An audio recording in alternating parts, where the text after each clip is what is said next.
Welcome back to Generals and Napoleon, episode 75, King Louis Bonaparte of Holland and Napoleon's protege. Before we begin, I'd like to take this moment to provide a 75th episode progress report to our wonderful listeners around the world. I truly believe that our podcast has the best audience, and I appreciate each and every one of you who listens to the show and shares it with their friends and family.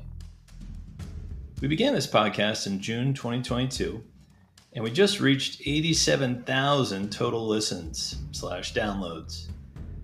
We have great ratings and reviews thanks to our great listeners, with a 4.8 rating on Apple Podcasts and a 4.7 rating on Spotify. Many thanks again.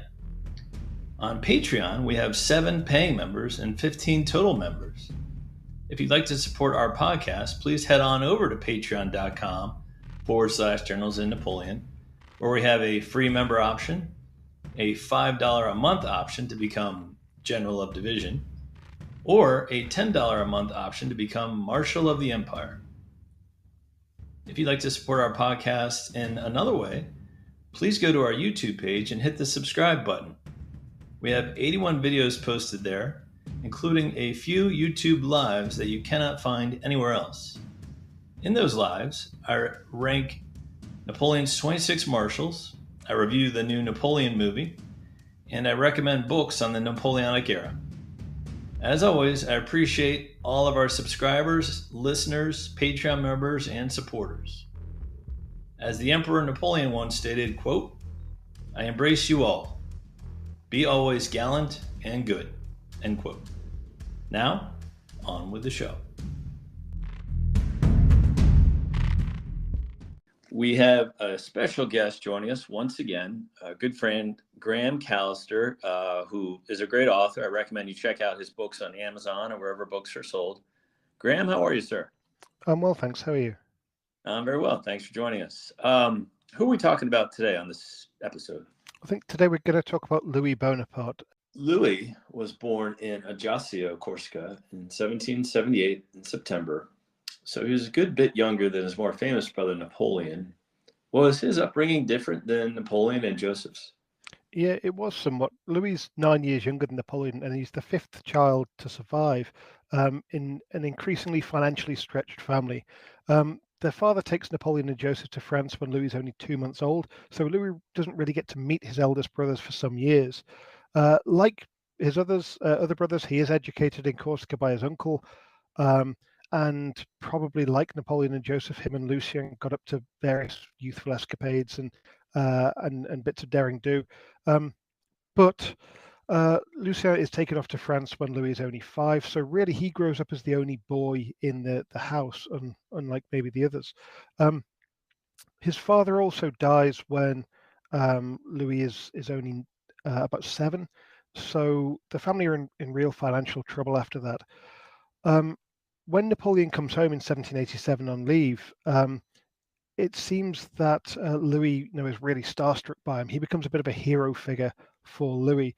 So unlike Napoleon, who kind of made his own way in the world, it seems, Louis has this elder brother figure who he really looks up to. He looks up a bit to Joseph, but it's Napoleon that Louis really looks up to. Napoleon actually wanted to take Louis back to France with him to educate him. But it wasn't until 1791 that he was able to do that. And Louis went over to France with Napoleon acting as his guardian, as his mentor. And I think they both very much enjoyed this relationship. So Louis has this quite different upbringing because he's got these elder brother figures. Right. And the early part of his career was spent as ADC, or aide-de-camp, to Napoleon in Italy. And he was present at the important battles of Arcola and Rivoli. He also served in Egypt, and it seems like Napoleon really looked after Louis, which, he looked after all of his siblings, as we'll find out later, giving them kingdoms and titles and dukedoms and that kind of thing. But it seems like you mentioned he and Louis had a special bond. Yeah, it really does seem that way. And I think Napoleon sees him very much as a protege. He tried this with Lucien as well, but Lucien had more or less rebelled against this kind of older brother's presence. But Louis very much looks up to Napoleon. Napoleon sees Louis as someone who can follow in his footsteps, someone who he can educate and help his career along. It's all, of course, on Napoleon's terms, and you might say even a mild bullying involved to force Louis into certain things. But definitely Napoleon's taking Louis under his wing and getting him to follow in his own footsteps.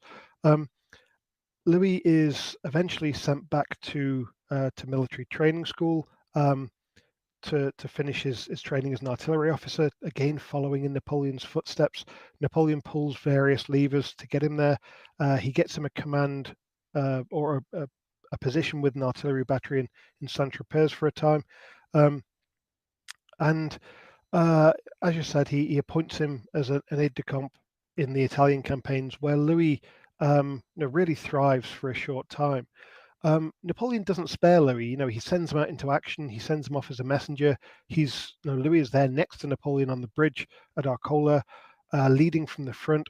He's under fire for a lot of this. Napoleon doesn't spare him, but Napoleon thinks this is all part of his military education, and he very much imagines that Louis is going to be like him, rise up and become a general, become a great man, and very much this is the chosen path that Napoleon has for Louis. Right. And like you mentioned, he was undoubtedly brave and he was following in his brother's footsteps. I think he just lacked the charisma of Napoleon. Yeah, and unfortunately, he does kind of fade a bit. From 1797, he starts to become ill quite frequently, which means that he can't continue on campaign. He spends various bits of time in somewhat dissipated, drunken debaucheries. One of them after he'd fallen in love, and Napoleon had married off the woman he was in love with to someone else, and so he goes drinking for a while, and so he goes off the rails a bit, and starts to resent maybe Napoleon's attention a bit more. But in these early years, he very much seems to be Napoleon's protege and the one that Napoleon's earmarked to be the one to follow in his footsteps. Yeah, and in 1802, he's put into an arranged marriage with Josephine's daughter Hortense, Hortense is a very smart young lady. She was actually infatuated, I think, with General Duroc. And as you mentioned, Louis had loved others, not Hortense particularly. So although the idea looked good on paper, this marriage never really worked, did it? No, unfortunately not. This is all part of Napoleon again seeing Louis as his protege. So in January 1801, Napoleon's just survived an assassination attempt. Napoleon is thinking in terms of a succession. Now, he's not hereditary at this point, but clearly it's in his mind that he might be at some time. And he basically chooses Louis to be his future heir if he needs one. The thinking being that Joseph wouldn't outlive Napoleon because he's older. Lucien was too erratic, Jerome was too young, so Louis was the chosen man. And to strengthen that bond, he wants to marry Louis off to Hortense, who's Josephine's daughter. So his niece in his stepdaughter, and Louis's niece-in-law. So they have this arranged marriage, and Louis, for a short time, is infatuated with this girl. She is young, beautiful, witty, graceful, very much highly sought after for herself and for her own charms, not just for her connection to Napoleon. And for a few months, he's very much attracted to her. Yeah, an accomplished composer. I know she was fond of billiards, and it seemed like she really knew how to network. Like she was her own woman without Louis. Before they met, like she was very talented in her own right.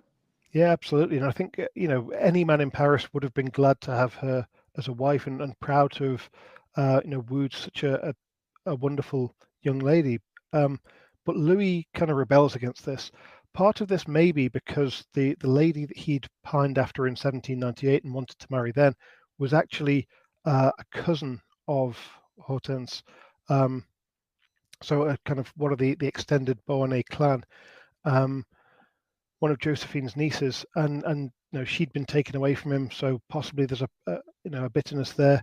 But once they get married, Louis, after about 2 months, just becomes an absentee husband. The marriage sours. Louis starts to think he's been pressured into the whole thing, and finds a number of excuses to go off and abandon his wife. So he goes back to his regiment, and then he claims an illness and goes to take the waters. And then he decides he has to be in Paris while his wife is in the country. And it becomes quite a loveless and quite unhappy marriage. And Hortense is pretty unhappy in this whole thing, and she basically goes back to the Tuileries to spend her time with Napoleon and Josephine. Yep. And this becomes the pattern of the marriage. There's brief times when they're together, and then one finds an excuse to leave. They do officially have 3 children, so they do spend these bits of time together, but there are also major rumors of extramarital affairs all over the place. Right. And it's unfortunately a deeply unhappy marriage. Yeah, and we'll come back to the children here in a bit. And as you mentioned, Louis working on his career. He's promoted to General Brigade in 1803, and then General Division in 1804. And then the big promotion is 1806, where Louis is crowned King of Holland by Napoleon's decree. How did he do in this role? Because just putting it against Joseph's kingdom in Naples and Jerome's kingdom in Westphalia, how did Louis do in Holland? Louis is much more a Joseph than a Jerome. He takes this very seriously. By 1806, he's had about a decade where he's been increasingly shy from work and avoiding things and claiming to be ill, and probably suffering from bouts of mental illness. But he really throws himself into being king. He wants to be a good man. He wants to be a good monarch, but unfortunately, he's quite indecisive. He's a bit prone to stubbornness rather than strength, and he struggles really to reconcile the needs of his subjects with the demands of his brother. Um, he personally, takes the lead in a lot of things in the Netherlands. When there are disasters, whether man-made or natural, from flooding to explosions of an ammunition barge to the British invasion of 1809, Louis is the one to lead the relief efforts. He genuinely makes efforts, and he's well liked for that. He also genuinely listens to his advisors, mostly the Dutch advisors rather than French, which annoys Napoleon, but he does listen. He tries to make himself a figurehead for the state. Um, when he leaves Paris, Napoleon says to him as pretty much the last thing, never forget that you're a Frenchman. And the minute that Louis steps over the frontier and is greeted by his new subjects, he declares, I am now a Dutchman. Right. So he's trying to do everything, but unfortunately, he's the kind of guy who focuses maybe on the minutiae rather than the big picture. He doesn't like to make big decisions. He likes reform, but he doesn't like to let reforms bed in. And so his government isn't massively successful, but he tries very hard. Yeah, and he does. He learns the way of he tries to learn the ways of the Dutch. He tries to learn the language. Unlike his brother Jerome, King of Westphalia, who just wanted to enjoy the luxuries of being a king. It must have been tricky to be king of a foreign country, but still subject to the whims and commands of Napoleon. I'm trying to think of how I would act in the role, because you want to do what's best for your subjects, but you also have to remember that Napoleon put you on that throne. So how do you do both at the same time? Yeah, it really makes Louis's life impossible.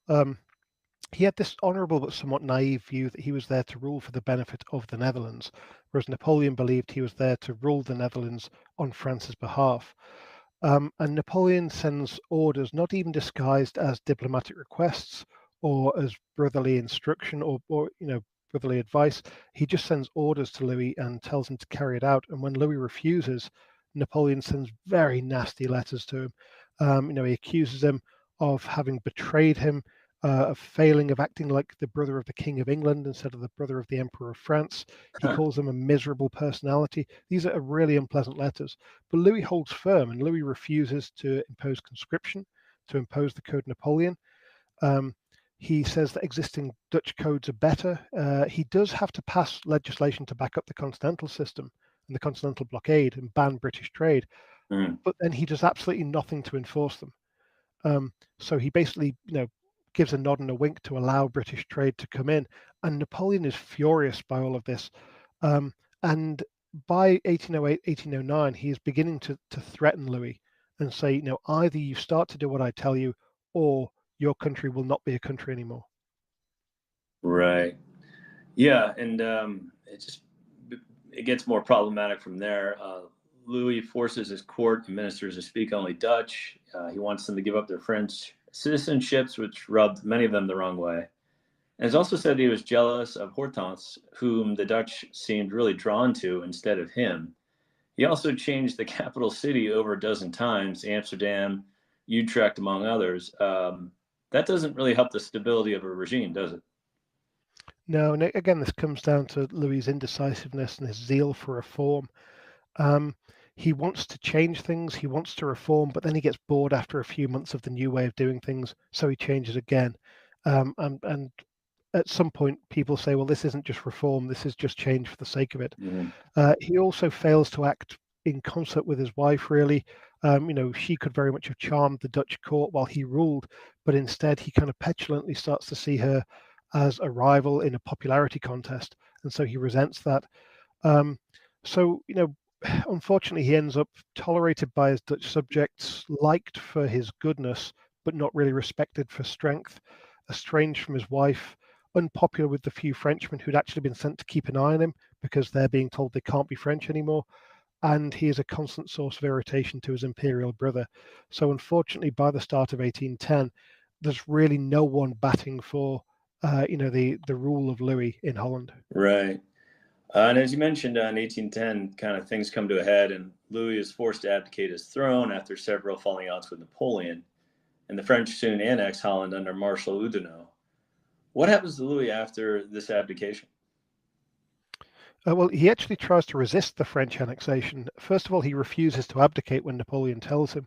Then, when Napoleon annexes some of Dutch territory to try to force him to abdicate, Louis actually consults his generals and says, can we resist? Can we fight Napoleon? Can we get an international alliance going? Can we join a coalition maybe with the British? Right. And his generals just say no. We can't beat your brother. Right. We're not even going to try. So Louis does abdicate in favor of his son. He hopes that Napoleon would accept it, but Napoleon ignores it and annexes the country, which is kind of ironic for 1814 when Napoleon complains that people won't let him abdicate in favor of his own son. But Louis is pretty upset by this whole thing. He thinks his brother's treated him really shabbily, so he simply goes off without telling Napoleon where he's going. And a few months later, he pops up in Austria, which is now a French ally. So it's not like he's deserted to the enemy. But he doesn't come back to France. He lives abroad in a fit of pique. He spends a couple of years there. In 1813, he does go back to France and he does request his old throne back as part of a general settlement and says, make me king of Holland and people might let you keep your throne.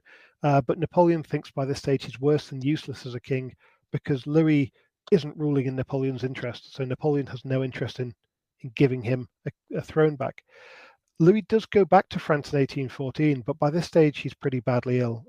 He's reported as walking with a stick, as looking prematurely aged, as being pretty infirm, and Napoleon doesn't give him any kind of formal role in the defense of France in 1814. He does ask him to support Joseph in defending the country and actually writes him a couple of nice letters saying, I really appreciate your support. That you can continue to help me, those kind of things. But Louis really doesn't do much in 1814. He's also the only brother who doesn't rally to Napoleon in 1815.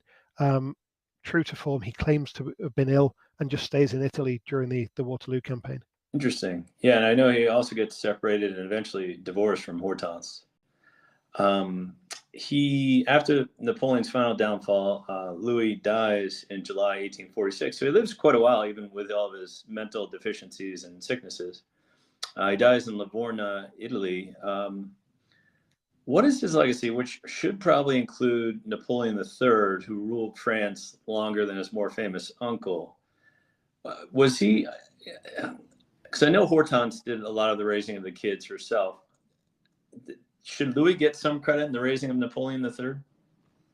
I think Louis doesn't really see his sons a huge amount, which is he really deeply regrets. He would like to be more with his sons, but he doesn't want to be near Hortense. So, he doesn't really see them. I think Louis must have had some kind of influence. He did write to his sons. He advised them. He wrote his memoirs as well, where he was kind of, I think, had one eye on advising his sons of what to do if they were ever in this situation for ruling, because he was quite honest with pointing out Napoleon's errors and saying, here's what you shouldn't do. Honest, but sometimes misguided. It's a bit of an apology for his own rule as King of Holland as well. But nonetheless, he has some influence, I think, over his sons. But Louis he kind of drifts into obscurity.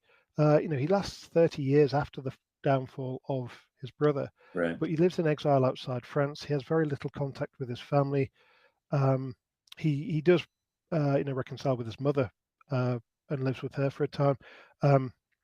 He does some writing, but he becomes quite obscure. He several times asks to be able to go back to his old country of Holland, so he clearly has this affinity for the Netherlands still. But he's not allowed to go back by William I, although William II does let him back. And then in 1840, he goes there traveling incognito just to visit his old kingdom. But he gets recognized, and people in the streets start cheering him and start shouting, God bless King Louis.